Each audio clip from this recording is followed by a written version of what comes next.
Hi all. Next we can see some special cases, that means some special lines, and in that first one is a lossless line. So the condition for a line to be transmission line to be lossless means the R equal to 0 and G equal to 0. That means the resistance per unit length is equal to 0 and the conductance per unit length is equal to 0.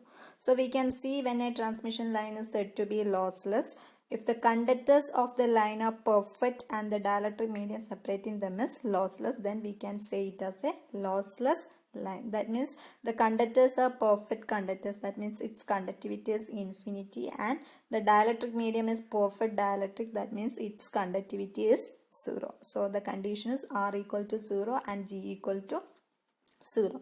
So using this condition we can say that we can find what is the secondary parameters like gamma, characteristic impedance, etc. So this is the necessary condition for a line to be lossless, that is R equal to 0 and G equal to 0, and for such a line we can say that there is no attenuation because the conductors are perfect conductors as well as the dielectric medium is perfect dielectric, so there should be no attenuation.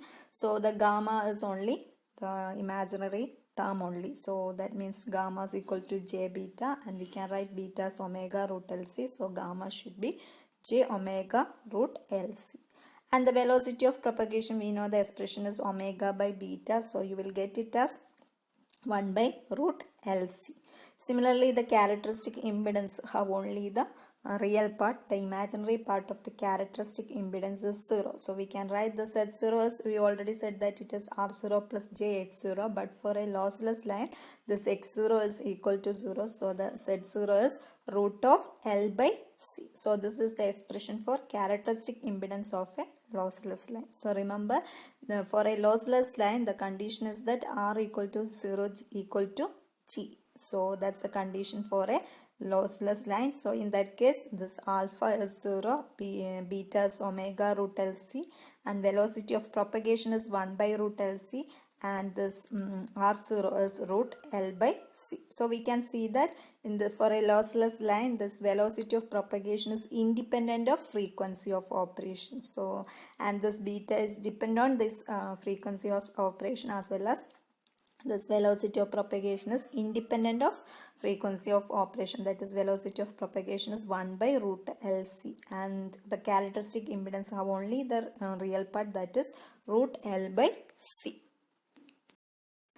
So the next class of transmission line is distortionless line, that the condition is R by L equal to G by C. So we already said that for a lossless line the condition is R equal to 0 or G equal to 0, and for a distortionless line the condition is that R by L equal to G by C. So we can see what is a distortionless line. So normally a signal consists of a band of frequencies. Wave amplitude of different frequency components will be attenuated differently in a lossy line because alpha is frequency dependent. So normally the alpha is a frequency dependent parameter. Similarly, the phase velocity of each frequency component is also frequency dependent. So that will cause a distortion. But what is a distortionless line means is one which the attenuation constant alpha is frequency independent, while the phase constant beta is linearly dependent on frequency. So normally this alpha is a frequency dependent term, but for a transmission line, if alpha is independent of frequency, then beta is linearly dependent on frequency. We can say that such lines are distortionless lines. That means there is the distortion is less in that case, or there is no distortion. So we can see that what is alpha and beta for a distortionless line. So we can see that the condition for distortionless line is R by L equal to G by C. So that will obtain from this expression of alpha and beta for a distortionless line. Then we can see what is gamma for a distortionless line is root of Rg into 1 plus j omega L by R into 1 plus j omega C by G.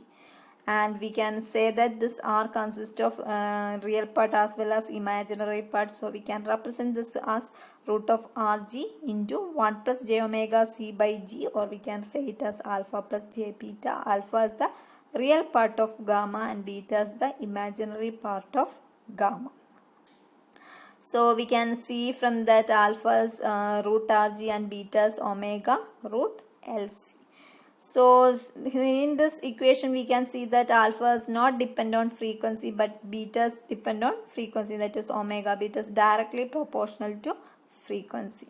Then we can also see what is the characteristic impedance of a distortionless line. So for a distortionless line, the characteristic impedance is given as root R by G or root L by C. So we can see that it consists of only the real part. So Z0 become equal to R0, where the imaginary part of this characteristic impedance, that is X0, is equal to 0.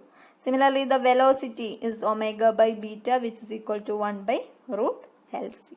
So we can see that some properties, the phase velocity is independent of frequency because the phase constant beta linearly depend on frequency. So we know that the phase velocity is omega by beta. So if beta is linearly depend on frequency, then that omega cancels. So we can say that the phase velocity is independent of frequency. So we already said that normally the phase velocity of each frequency component is also frequency dependent, but for a distortionless line the phase velocity is independent of frequency because beta is linearly depend on frequency.